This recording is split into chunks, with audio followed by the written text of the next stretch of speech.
ya Ntambi bulungi munnange nsanyusa okuddamu okubeera ku wano ku BBS Telefina nga bulijjo tutandikidde ku Azawi ekiro ky'olunaku olwajjo ndowooza wiiki 3 emabega twakola press conference nga abanjula album y'empya Sankofa ya Sankofa eyo sound waayo nga tulaba linganga wayagala okubanga yeekulubesa side za West Africa awo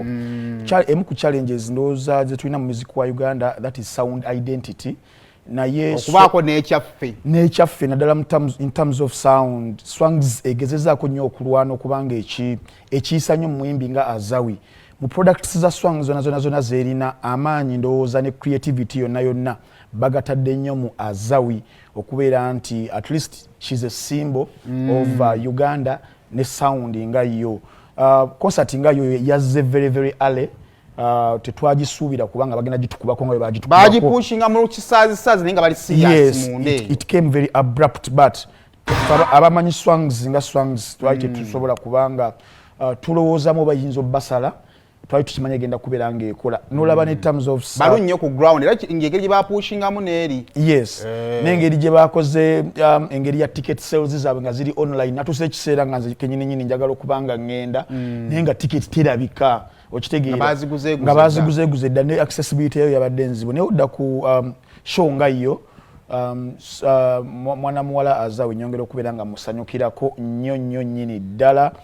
kuva ku kigambo costuming production nyine ojogeddeko yabadde nnungi nnyo live performance nti okuva we yazze ku stage abantu obalaba bonna babadde kumpi nga basituse kuva kulimba lwe yatandise paka kulimba lwe yakoze eki lwe yamaliriza waliwo show eyali emabega weeks 2 naye nga yakudraginga nnyo bantu naye yabadde bakushoza abantu yogera eno yabadde very lively in terms of performance nga yo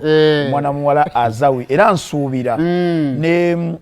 Swangz emanyi kyo kibayita business singola aba sponsors sajjagadde kuboogera kumpe watu banaba kutuwa bulango naye bataddemu ssente empitirivu nnyo okulaba nti Azawi agenda era singa olaba ne promotion waliwo ekiseera kiri we yalabikira ku billboard side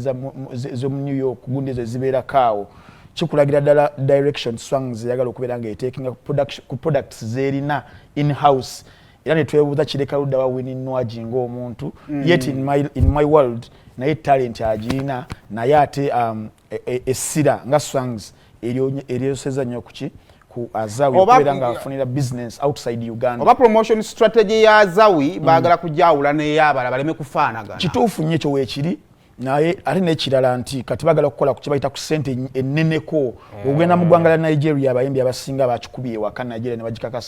bakakasa region ya West Africa ne coast ne continent yonna abasinga kati babafulumizza babeere nga bali global kati ne Uganda twagala nti abayimbi baffe okikubye wa na Uganda ekiddako togenda kuddamu kubeera nga okakasa nnyo kiryawo kati Swangz Avenue direction egitadde nnyo ku Azawi okubeera nti nafuluma abeere nga akuba region myaka ng'ebiri nti East Africa agikubye then ne continent yonna agikube then probably myaka ng'etaano abeere nga ne Africa naye abeera nga agikubye oba ensi okutwaliza ate gye yabbanga ddene